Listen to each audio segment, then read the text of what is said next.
Hello மக்களே, மாறன் வீரா செம இன்ட்ரெஸ்டிங்காக போயிட்டுருக்கு. சூர்யாவும் கணக்கு எல்லாம் சரியா காட்டாத்த போகுது.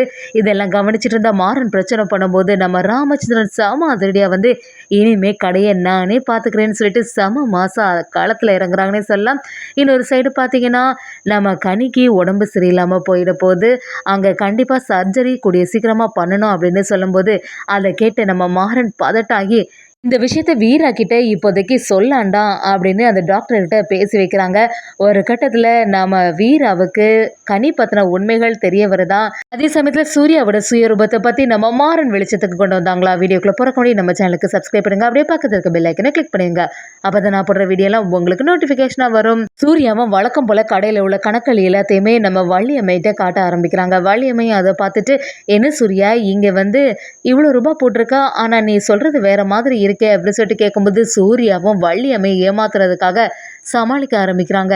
இல்லை வள்ளியம்மா, இனி அந்த திங்ஸ் எல்லாம் எடுக்க வேண்டியிருக்கலாம், அதனால தான் அந்த பைசாவை நான் எதுவுமே போடலை அப்படிங்கிற மாதிரி சொல்லும்போது அது எல்லாத்தையுமே நம்ம மாறன் கவனிச்சுட்டே இருக்காங்க. மாறன் நம்ம வள்ளியம்மைகிட்ட என்னத்தை நீ என்ன இவன் சொல்கிறத நம்பிட்டவா இருக்க, இவன் எவ்வளோ பெரிய ஃப்ராடு வேலையெல்லாம் செய்திருக்கான்னு எனக்கு தான் நல்லாவே தெரியும். இன்னைக்கு கூட கடையில் இருக்கக்கூடிய விஷயத்தை எல்லாத்தையுமே மறைச்சி இவன் இன்னும் உங்களை ஏமாத்திட்டே இருக்கான், அதெல்லாம் நீங்கள் நம்பிட்டே இருக்கீங்களா அப்படின்னு சொல்லிட்டு நம்ம மாறனும் வள்ளியம்மைகிட்ட சொல்லும்போது அதை கேட்டுட்டு இருந்த வள்ளியம்மையும் சரி மாறா, நீ இதை பற்றி எதுவுமே யோசிக்காத அப்படின்னு சொல்லும்போது சூர்யாவும் என்னையே எதிர்த்து இப்படி பேசிட்டு இருக்கியா, இத்தனை நாள் இல்லாமல் இது என்ன புதுசாட்டு, உன்னை பற்றி எனக்கு நல்லாவே தெரியும், இந்த குடும்பம் இப்படி ஆறதுக்கு காரணமே நீயா என்னை எதிர்த்து பேசுறேன்னு சூர்யாவும் நம்ம வீர வள்ளியம்மைக்கு முன்னாடியே மாறனை எதிர்த்து நிற்கிறாங்க.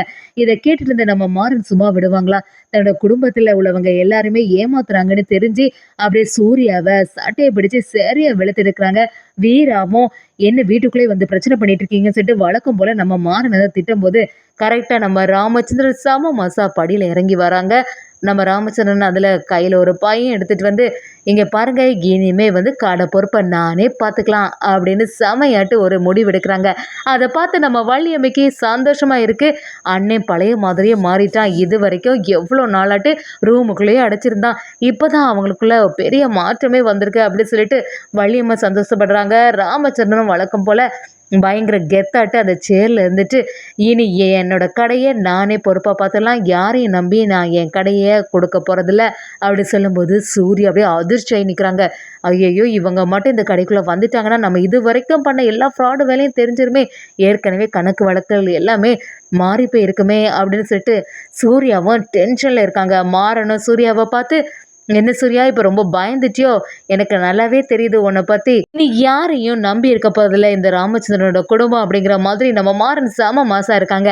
மாறனும் தனியாட்டு அவங்க அப்பா கிட்ட அப்பா நீ சரியான முடிவை தான் எடுத்திருக்க, எனக்கு இந்த சூர்யா சரியான ஃப்ராடு அப்படிங்கிற ஒரு எண்ணம் தான் வந்துட்டே இருக்கு, கணக்கு வழக்குகள் எல்லாத்தையுமே ஒழுங்காட்டு கவனிப்பா அப்படிங்கிற மாதிரி சொல்லும்போது ராமச்சந்திரனும் இது வரைக்கும் நான் நம்ம குடும்பத்தை பற்றி யோசிக்கவே இல்லை, அந்த பிரச்சனை நடந்ததுலேருந்து இந்த வீட்டை விட்டு நான் வெளியில் வராமல் இருந்துட்டேன், இத்தனை நாளுக்கு அப்புறமா எனக்கு இப்பதான் ஒரு தெளிவு கிடைச்சிருக்கு, இனிமே இதுக்கு முன்னாடி இந்த கடை எப்படி இருந்துச்சோ அதே மாதிரி ஆக போகுது அப்படின்னு சொல்லிட்டு நம்ம ராமச்சந்திரனும் செம மாசம் அந்த இடத்துல சொல்றாங்க.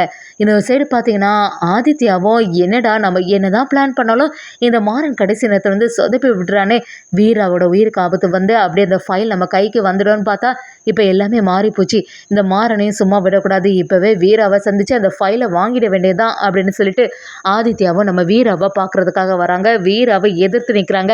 ஒழுங்கு மரியாதையாக அந்த ஃபைலை என்கிட்ட ஒப்படைச்சிரு அப்படின்னு சொல்லும்போது நம்ம வீராவும் என்ன உன்னெல்லாம் பார்த்து பயப்படக்கூடிய ஆள் எல்லாம் நான் கிடையாது, உன்னோட ஃப்ராட் வேலை எல்லாமே இந்த ஃபைலில் கரெக்டாகிட்டு இருக்குது, இந்த ஃபைலை நான் கண்டிப்பாக சப்மிட் பண்ணியே ஆவேன் அப்படின்னு சொல்லும்போது ஆதித்யாவும் அதை நான் பார்க்க தானே போகிறேன், நான் இருக்க வரைக்கும் நீ அந்த ஃபைலை அந்த இடத்துல ஒப்படைக்கிறதுக்கு விடவே மாட்டேன், ஒழுங்கு மரியாதையாக அந்த ஃபைலை என்கிட்ட தந்துடுன்னு இன்னும் மிரட்ட ஆரம்பிக்கும் போது நம்ம வீராவும் அதை எதிர்த்து நிற்கிறாங்க. என்னதான் இருந்தாலும் உன்னோட அரசியல் வாழ்க்கையோட அழிவு ஆரம்பமாகுது அப்படிங்கிற மாதிரி நம்ம வீரா ஆதித்யாவை எதிர்த்து பேச ஆரம்பிக்கிறாங்க.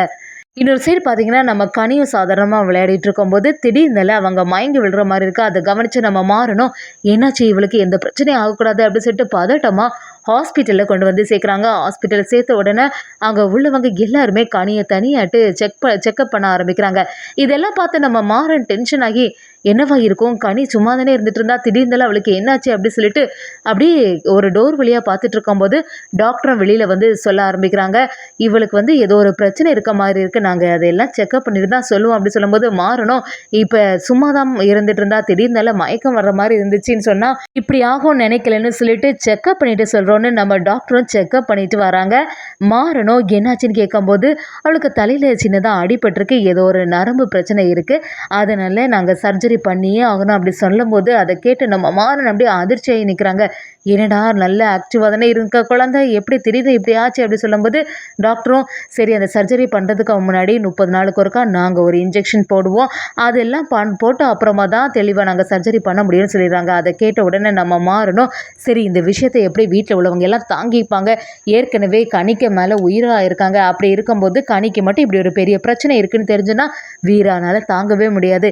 இப்போ தான் கொஞ்ச நாளுக்கு அப்புறமா எல்லாரும் இப்போ சகஜ நிலைக்கு வந்துட்டுருக்காங்க. இப்படி ஒரு சிச்சுவேஷனில் நம்ம கனிக்கு இப்படி ஒரு ஆபத்து இருக்குன்னு தெரிஞ்சுன்னா அவங்க ரொம்பவே ஃபீல் பண்ணுவாங்கன்னு சொல்லிட்டு நம்ம மாறணும் அந்த டாக்டர்கிட்ட கண்டிப்பாக வீராவுக்கு இந்த விஷயத்தை பற்றி தெரியவே கூடாதுன்னு சொல்லிடுறாங்க. நம்ம மாறணும் எப்படியாவது கனி கண் முழிச்சு பார்த்துடணும்னு சொல்லிட்டு பக்கத்துல இருந்து கவனிக்கிறாங்க. கனி முழிச்ச உடனே நம்ம மாறணும் என்ன இப்போ நல்லா தானே இருக்குது அப்படி கேட்கும்போது கனியும் எனக்கு என்னாச்சு எதுக்காக ஹாஸ்பிட்டலுக்கு வந்தோம் அப்படின்னு சொல்லிட்டு விசாரிக்கும் போது இல்லை பாப்பா உனக்கு ஏதோ சின்னதாக காய்ச்சல் மாதிரி இருந்து அதனால தான் இப்படி இன்ஜெக்ஷன்லாம் போட்டிருப்பாங்களா இருக்கும் அப்படின்னு சொல்லி சமாளிக்கிறாங்க. சரி நம்ம ஹாஸ்பிட்டல் வந்த விஷயத்தை பற்றி வீரா கிட்டே சொல்லாண்டா, ஏன்னா வீரா மட்டும் தெரிஞ்சதுன்னா கண்டிப்பாக பயந்துடுவா அப்படின்னு சொல்லும்போது நம்ம கனியும் இல்லை ரவுடி ஏற்கனவே வீரா என்கிட்ட சொல்லியிருக்கா எது நடந்தாலுமே என்கிட்ட சொல்லணும்னு இதை எப்படி நான் மறைக்கிறது அப்படின்னு சொல்லும்போது நம்ம மாறணும் இந்த ரவுடி சொன்னால் நீ கேட்பதானே கொஞ்ச நாளுக்கு இந்த விஷயத்த மறைச்சிரு சொல்லிட்டு நம்ம கனிக்கிட்ட சொல்லக்கூடாதுன்னு நம்ம மாறணும் சொல்லி வைக்கிறாங்க. அதே சமயத்தில் வீட்டுக்கு வந்த உடனே நம்ம வீராவும் யோசிக்கிறாங்க என்ன இவ்வளோ நேரமையும் கனியை காணலையே எங்கே போயிருப்பா அப்படின்னு சொல்லிட்டு பதட்டமாக இருக்கும்போது வள்ளியம்மையும் நீ அதை பற்றி கவலைப்படாத, மாறன் தானே கூட இருக்கா அதனால் அவளுக்கு எந்த ஆபத்தும் வரக்கூடாது அப்படின்னு சொல்லும்போது நம்ம வீராவும் ஆஃபீஸில் ஏற்கனவே இப்படி ஒரு பிரச்சனை ஆச்சு, இந்த ஆதித்யனால நம்ம கனியோட உயிருக்கு ஏதாவது ஆபத்து வருமோ அப்படின்னு சொல்லிட்டு பயங்கரமாக டென்ஷனில் இருக்காங்க. மாறணும் நம்ம கனியோட வரதை பார்த்த உடனே தான் வீராவும் என்னாச்சு இவ்வளோ நேரம் ஆயிருக்கு, இவ்வளோ நேரமாக கனி எங்கேன்னு சொல்லிட்டு நான் தேடிட்டே இருந்தேன் தெரியுமா, எதுக்காக இவ்வளோ நேரம் ஆச்சு அப்படி சொல்லும்போது நம்ம மாறணும் சும்மா தான் இது பக்கத்தில் போயிருந்தேன் அதனால தான் இவ்வளோ லேட் ஆச்சு அப்படின்னு சொல்லிட்டு நம்ம கனி ஹாஸ்பிட்டல் போன விஷயத்த மறைக்கிறாங்க. நம்ம மாறனுக்கு கனியை பார்க்கும் போதெல்லாம் ஹாஸ்பிட்டல் ஞாபகம் தான் வருது. பாவம் இந்த சின்ன பொண்ணு எப்படி சமாளிக்க போகிறா, இவளுக்குள்ளே இவ்வளோ பெரிய பிரச்சனை இருக்குன்னு சொல்லிட்டு நான் கொஞ்சம் கூட எதிர்பார்க்கவே இல்லை, என்னாலேயே இதெல்லாம் பொறுக்க முடியலை, வீரா எப்படி இதெல்லாம் தாங்கிப்பா, கொஞ்ச நாளைக்கு வீரா கிட்டே இந்த விஷயத்தை பற்றி எதுவுமே சொல்லாண்டா அப்படின்னு சொல்லிட்டு மாறன் மனசுக்குள்ளேயே போட்டு எல்லாத்தையுமே மறைக்கிறாங்கன்னே சொல்லலாம். நம்ம வள்ளியம்மையும் மாறன் கிட்ட கேட்கும்போது மாறன் என்னாச்சு இவ்வளோ பதட்டமாக இருக்க அப்படின்னு கேட்குறாங்க. மாறனும் இல்லை அத்தை நான் சும்மா தான் இருக்கேன் அப்படின்னு சொல்லி சமாளிக்கிறாங்க. வள்ளியம்மையும் இல்லை ஏதாவது பிரச்சனையாக உன்னோட முகத்தை பார்த்தாலே எனக்கு நல்லாவே தெரியுது, என்ன பிரச்சனைனாலும் என்கிட்ட சொல்லு அப்படின்னு சொல்லும்போது மாறனும் மனசுக்குள்ளேயே போட்டு புலம்ப ஆரம்பிக்கிறாங்க. இந்த விஷயத்தை நான் எப்படி அத்தைக்கிட்ட சொல்ல முடியும், அதுவும் வீராக்கிட்டேயும் இந்த விஷயத்தை பற்றி தெரியக்கூடாது, எதுவாக இருந்தாலும் பாப்பாவுக்கு கொஞ்சம் நாளில் சர்ஜரி நடக்க தானே போகுது, அந்த சமயத்தில் தெரிஞ்சுக்கலாம் அப்படின்னு சொல்லிட்டு நம்ம மாறன் வள்ளியம்மைக்கிட்டே இருந்தோம் வீரா கிட்டே இருந்தோம் இந்த உண்மையை மறைக்கிறாங்க. ஒரு கட்டத்தில் வீராவுக்கு இந்த விஷயம் தெரிய வரப்போது மறுபடியும் மாறனுக்கு மேலே சின்னதாக கோபம் வரப்போகுதுன்னே சொல்லலாம். என்னதான் இருந்தாலும் மாறன் வந்து கனிக்கு ஒரு உயிருக்கு ஆபத்து வரும்போது அவங்கள காப்பாற்றி எப்போவுமே வீராவுக்கு ஆறுதலாக இருக்க போகிறாங்கன்னே சொல்லலாம்.